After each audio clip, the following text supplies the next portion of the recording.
In this episode, we are taking a look at California, which is the largest state of the United States.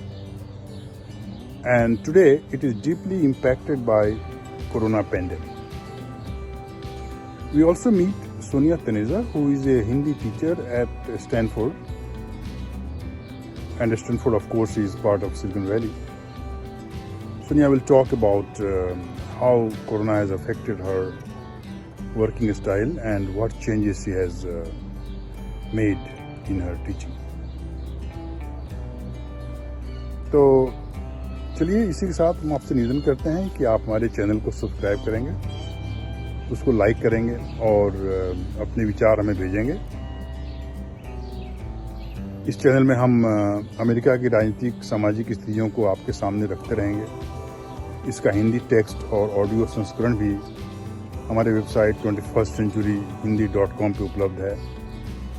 America में रुचि रखने वाले समाजशास्त्र और हिंदी सीखने वाले विद्यार्थी इन सब का लाभ उठा सकते हैं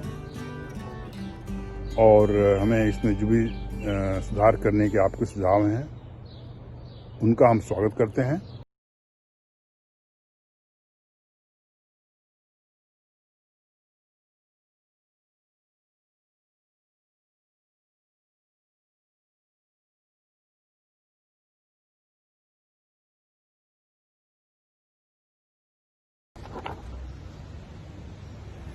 नमस्कार, अमेरिका का हाल YouTube चैनल के इस एपिसोड में आपका स्वागत है। विसंगतियों से भरा अमेरिका का सबसे बड़ा प्रांत कैलिफोर्निया। आज मंगलवार है 16 जून। Hollywood, Silicon Valley, Ronald Reagan, Schwarzenegger, Kamala Harris, इन सब नामों का संबंध किस प्रदेश से है? अगर यह प्रश्न आपसे पूछा जाए तो आप तुरंत कहेंगे कैलिफोर्निया। जी हाँ, अमेरिका का सबसे बड़ा प्रांत कैलिफोर्निया अति विसंगतियों और विरोधाभासों से जुड़ा हुआ है। अमीरी गरीबी की भयानक खाई यहाँ देखी जा सकती है। चमक दमक से भरपूर हॉलीवुड की जननी लॉस एंजलिस, अगर आप जाएं तो वहां सड़क किनारे रहने वाले लोग, हजारों बेघर अमेरिका वासी, उनके आश्रय, उनके तंबुओं की मीलों लंबी कतारें गरीबी के अमेरिकी संस्करण से साक्षात्कार कराती हैं। कैलिफोर्निया की इकोनॉमी 3 ट्रिलियन की है। वहां की आबादी लगभग 40 मिलियन। क्षेत्रफल 4 लाख किलोमीटर और कैलिफोर्निया के 47% लोग हिस्पैनिक समुदाय के हैं। इसलिए वहां स्पेनिश भाषा का बहुत महत्व है। स्पेनिश भाषा सीखने वाले लोगों की संख्या, बोलने वाले लोगों की संख्या और स्कूल कॉलेजों में पढ़ने वालों की संख्या बहुत ज़्यादा है। अगर कैलिफोर्निया एक देश होता तो दुनिया की 5वीं बड़ी अर्थव्यवस्था कहलाता। 34वां सबसे अधिक आबादी वाला देश होता। लॉस एंजलिस अमेरिका का दूसरे नंबर का, पहला नंबर न्यूयॉर्क का है और सैन फ्रांसिस्को अमेरिका का 5वां सबसे घनी आबादी वाला शहर है। 19वीं सदी के प्रारंभ में कैलिफोर्निया मैक्सिको का अंग हुआ करता था। 1846 से 48 के बीच मैक्सिकन अमेरिकी युद्ध हुआ, जिसके बाद मैक्सिको को कैलिफोर्निया से वंचित कर दिया गया क्योंकि युद्ध में मैक्सिको की पराजय हुई। कैलिफोर्निया संयुक्त राज्य अमेरिका के 31वें प्रदेश के रूप में अस्तित्व में आया।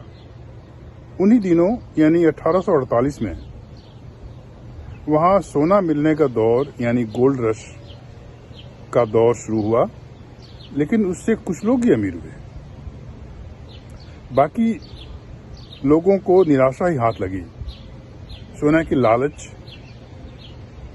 ने अमेरिका के अन्य प्रांतों और दुनिया भर से 3 लाख से अधिक लोगों को कैलिफोर्निया की तरफ आकर्षित किया, जिससे एक तरफ तो अमेरिका की अर्थव्यवस्था में विस्तार हुआ, लेकिन दूसरी तरफ कैलिफोर्निया के मूल निवासियों यानी नेटिव अमेरिकन पर प्रतिकूल असर पड़ा। नेटिव अमेरिकन आबादी को अनेक जातियों जैसे जबरन बेदखली, नरसंहार आदि का सामना करना पड़ा। उनकी आबादी घटती चली गई। बाद में कैलिफोर्निया में चीनी प्रवासी भी आए, उनके साथ भी भेदभाव का लंबा सिलसिला चला। सैन फ्रांसिस्को में सुप्रसिद्ध चाइना टाउन का विकास इन्हीं आप्रवासियों के कारण हुआ। 1850 आते आते कैलिफोर्निया सोने की खरीद फरोख्त आप्रवासियों की संख्या में वृद्धि के कारण एक समृद्ध प्रदेश के रूप में उभरा। लेकिन आज कैलिफोर्निया में अमेरिका के सर्वाधिक बेघर लोग रहते हैं। जरूरी नहीं कि वे सब बेरोजगार हैं। बेघर लोगों में काफी बड़ी संख्या उन लोगों की है जो नौकरी तो करते हैं, लेकिन उनकी आय इतनी नहीं कि महंगे आवास में रह सकें। हॉलीवुड की जननी लॉस एंजलिस में सड़क किनारे गुजारा करने वाले लोगों के तंबुओं की मीलों लंबी कतारें देखी जा सकती हैं। लॉस एंजलिस महानगर में 67,433 लोग या तो सड़क किनारे या अपनी मोटर गाड़ियों में अथवा रैन बसेरों में जीवन बिताते हैं। आज यह प्रदेश कोरोना से जूझ रहा है। यहाँ कोरोना पीड़ितों की संख्या 1.5 लाख से ऊपर पहुंच चुकी है। 5,000 से अधिक कैलिफोर्निया वासियों की जानें जा चुकी हैं। राज्य की आर्थिक गतिविधियों में 9% की गिरावट आ चुकी है। वर्तमान तिमाही में राज्य में बेरोजगारी की दर 25% तक पहुंच सकती है, ऐसा अनुमान लगाया गया है। कोरोना महामारी के कारण लोग बड़ी संख्या में बेरोजगार और बेघर हुए हैं। University of California Los Angeles की एक रिपोर्ट के अनुसार कोरोना के प्रकोप के कारण लॉस एंजलिस काउंटी यानी लॉस एंजलिस जिले में बेघर परिवारों की संख्या में 36,000 की बढ़ोतरी हो सकती है। हॉलीवुड की 2 हस्तियों रोनाल्ड रेगन और अर्नल्ड श्वार्ज़नेगर के नाम अमेरिकी राजनीति से जुड़े हुए हैं। रोनाल्ड रेगन हॉलीवुड में अभिनेता थे। 1981 से 89 तक अमेरिका के 40वें राष्ट्रपति रहे। इसके पूर्व वे 1967 से 75 तक कैलिफोर्निया के 33वें राज्यपाल थे। रेगन के बाद श्वार्ज़नेगर सर्वाधिक लोकप्रिय कलाकारों में से हैं जो राजनीतिक सफलता की सीढ़ियां चढ़ते गए। हालांकि अनेक कारणों से वे विवादों से घिरे रहे हैं। अब आइए हम बात करते हैं अमेरिकी सीनेटर कमला हैरिस की, जो भारतीय मूल की हैं, कैलिफोर्निया के अटॉर्नी जनरल रह चुके हैं। हाल ही में हुए डेमोक्रेटिक पार्टी के प्रेसिडेंशियल प्राइमरी में वे एक उम्मीदवार थीं। बाद में उन्होंने अपनी उम्मीदवारी वापस ले ली।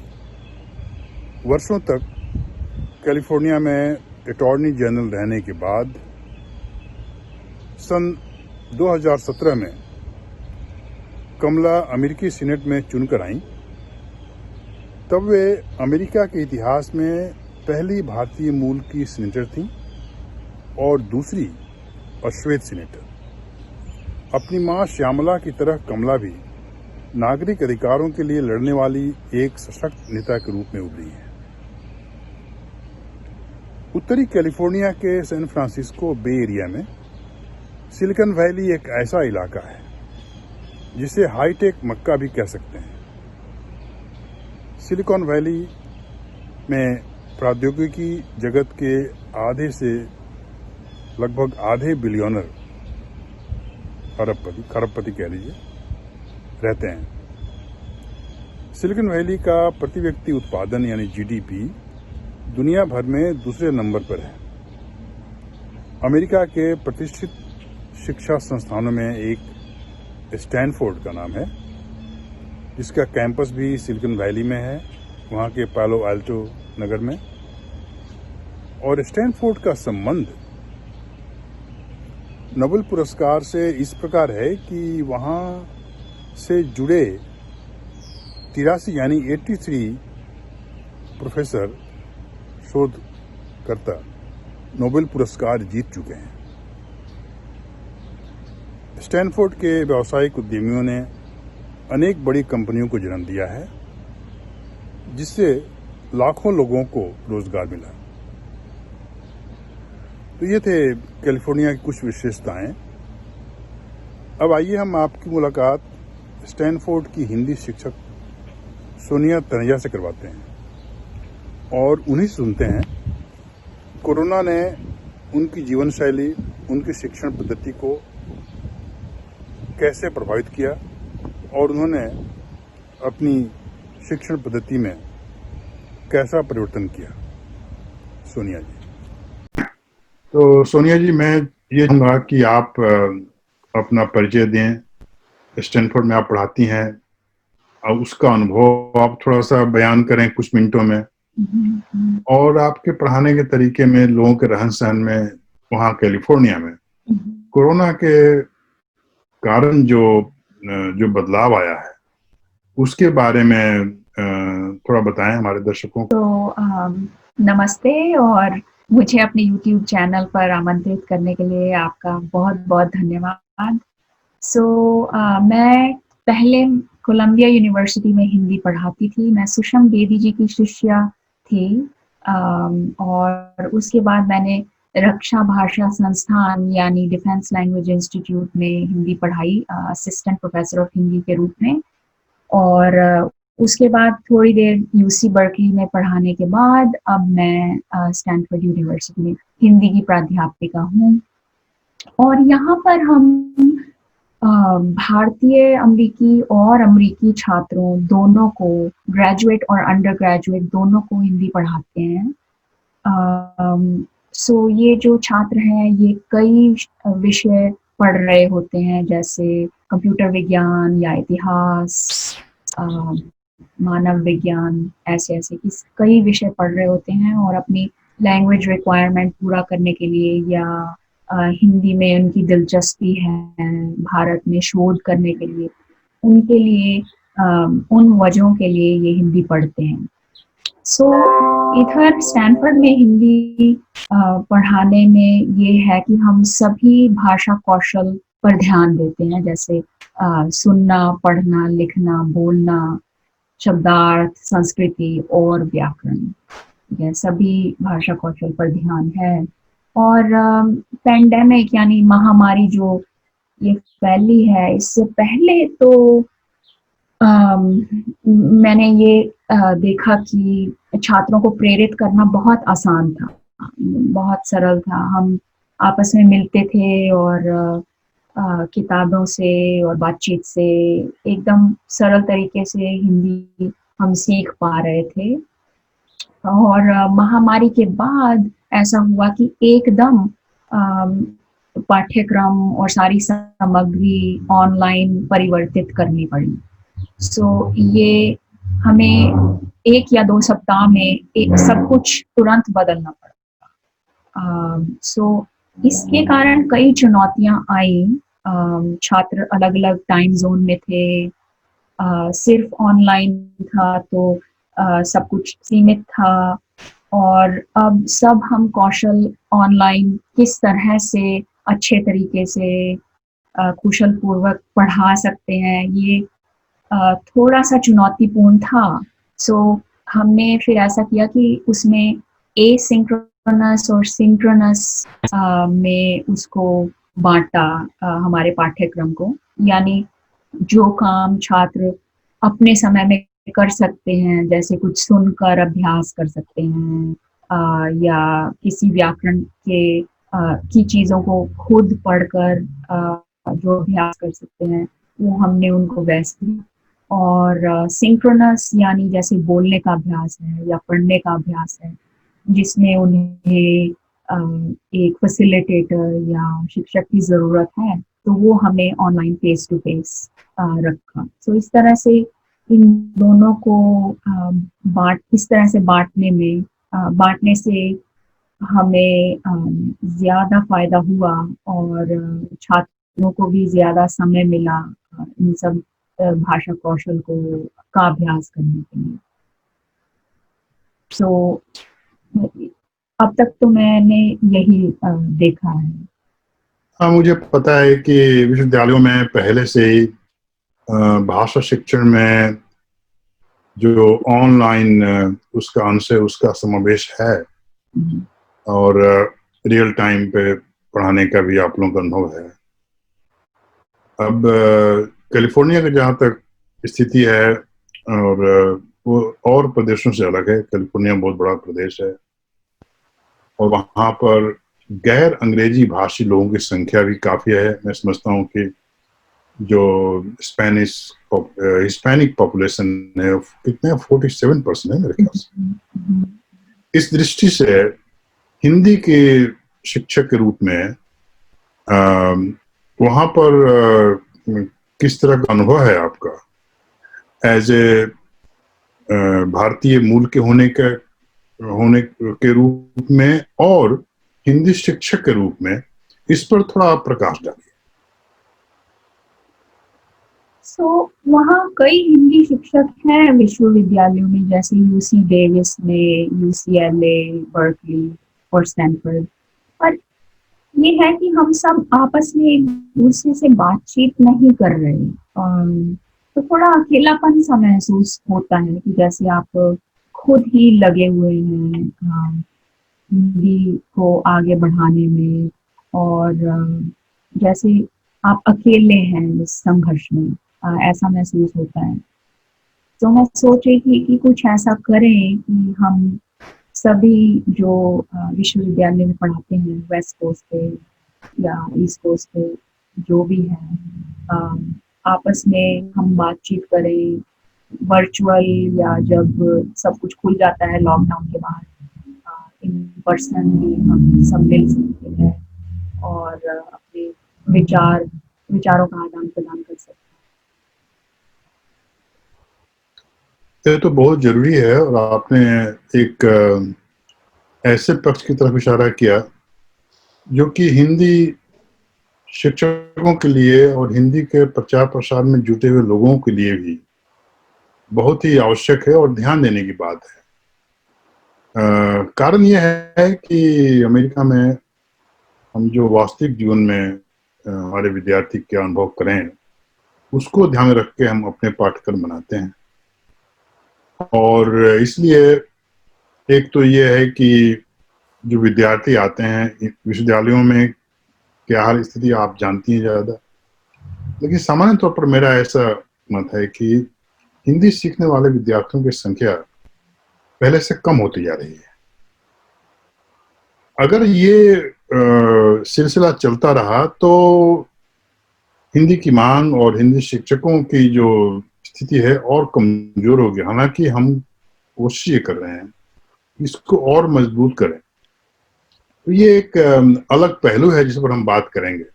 जहां तक हमारे YouTube चैनल का अमेरिका का हाल का संबंध है, थोड़ा सा हमें ये विवरण दीजिए कि आप स्टैनफोर्ड में जो भी आपका जो इलाका कहलाता है, वहाँ पर किस तरह लोग रहते हैं जो भारतीय मूल के हैं, या जो कि एथनिक कम्युनिटी है जो अलग अलग स्थानों से हैं। मैं समझता हूँ कि कई जगह वहाँ पर एशियाई मूल के लोगों की संख्या ही बहुत ज़्यादा है। तो ये जीवन कैसा है, क्योंकि जो कैलिफोर्निया में वो हर जगह नहीं है। तो इस लिहाज से आपने देखा होगा, अनुभव किया होगा, उसके बारे में कुछ हमें बताइए।